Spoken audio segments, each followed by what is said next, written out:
L'Open féminin 50 a pris ses quartiers pour la semaine à Équerdreville. Pour sa 16e édition, les organisateurs ont vu les choses en grand. Avec un budget d'environ 117 000 €, le tournoi monte en catégorie. Le cahier des charges est un peu plus conséquent, il nous faut 2 kinés, il faut donner des balles neuves à tous les jours aux joueuses pour l'entraînement. On change les balles beaucoup plus souvent. En tout, ce sont une centaine d'officiels et de bénévoles qui rendent l'événement possible. 60% ont suivi le tournoi depuis ses débuts. Marc, équerdrevillais, y voit une opportunité de faire connaître le tennis. Il en est lui aussi à sa 16e édition. Ici, tous ceux qui sont bénévoles, ce sont tous des joueurs du club. Ce sont des retraités comme moi, en majorité.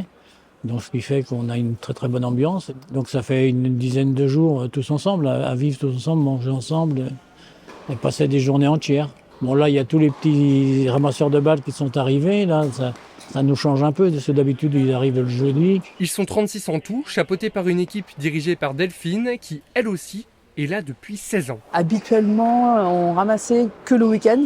Comme le tournoi a changé, a évolué, et du coup, il faut des ramasseurs en semaine.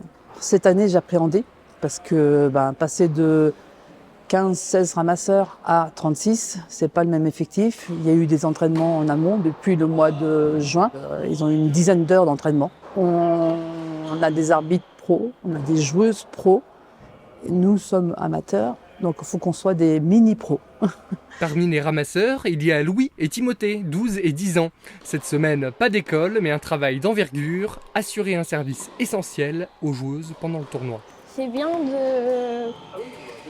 de faire partie du tournoi et de voir les coulisses et aussi de pouvoir aider. L'entrée est gratuite pour toute la semaine. Le tableau final est forcément plus relevé que les années précédentes, malgré quelques changements de dernière minute. Bon, il y a eu pas mal de désistements qui ont permis à des jeunes de rentrer, et en particulier Alice Europe, qui est la normande et locale du tournoi.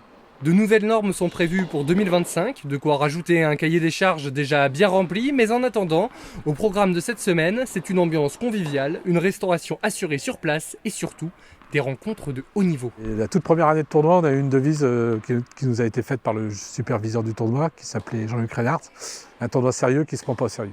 Alors, pour savoir qui succédera à Véronica Podrez, sacrée l'année dernière, rendez-vous ce dimanche au complexe tennistique d'Équerdreville.